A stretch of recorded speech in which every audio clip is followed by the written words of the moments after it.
Willie D Live. What's up, family? We got a man who got into an argument with the mother of his children and swung on her. For that, he was hauled off to jail.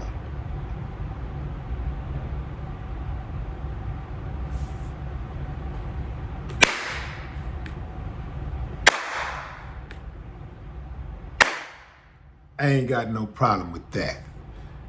So how did we get here?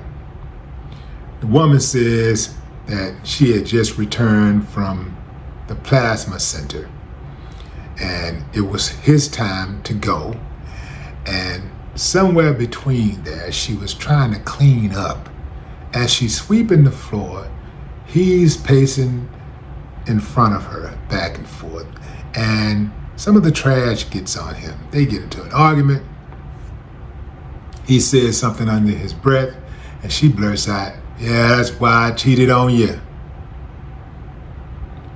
Next thing you know, dude punches the wall and then punches her. She calls the police. They come out and they question each of them. Now, family, y'all know how hard I am on the police. Y'all know because the police be out of pocket a whole lot of times. But this particular cop, especially the first officer on the scene, there was two of them, but the first officer on the scene was professional, patient, compassionate. Oh, man.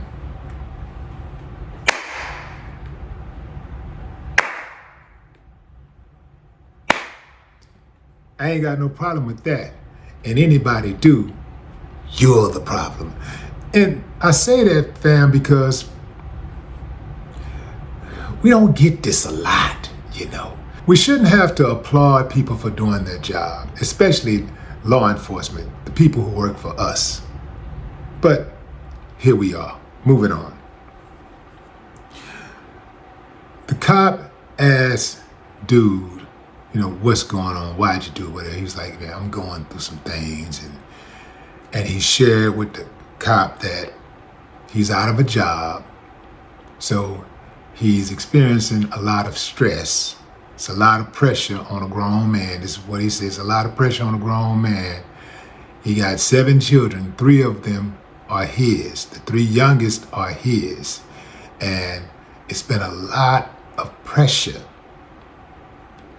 And the cop says, you know, the cop recommends that, well, you know, man, there's a lot of people out here hiring. Why don't you go try to get a job at McDonald's or Family Dollar or the corner store, convenience store? And he's like, you know, I ain't trying to go back to fast food, but, you know, then he caught himself. He was like, you know, well, I got to do what I got to do, right? And that's absolutely right. You got to do what you got to do until you can do what you want to do.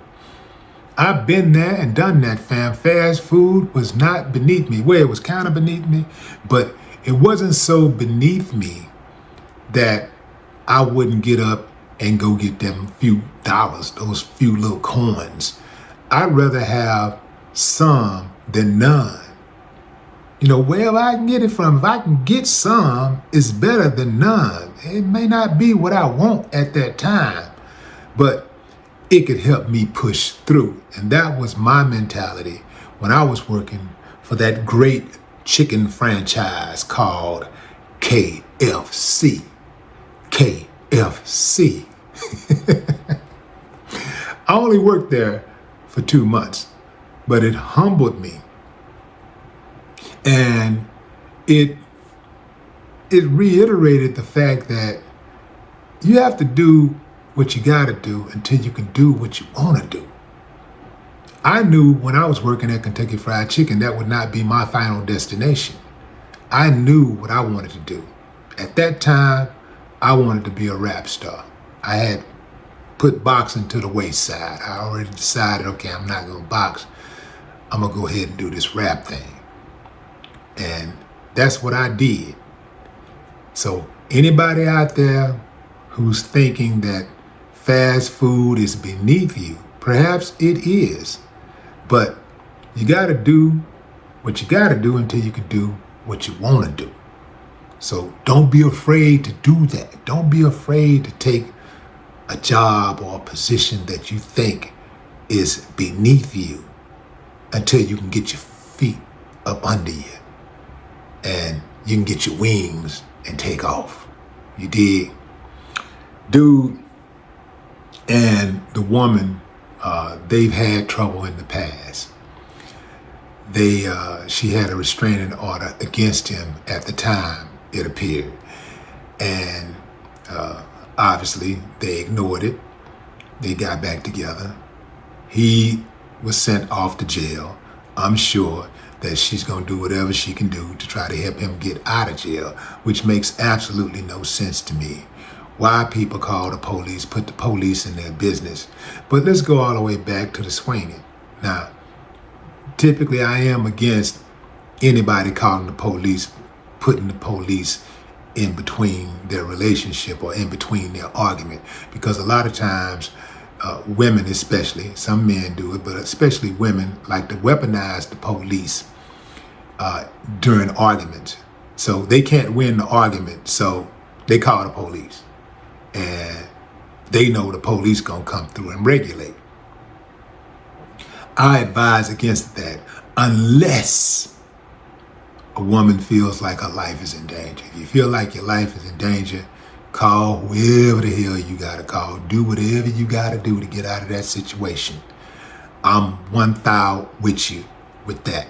But too many people in relationships try to weaponize the police because they can't win the argument. So they're vindictive. You know, they become vindictive. And so they want some get back. So they use the police to fight their battles. Moving on.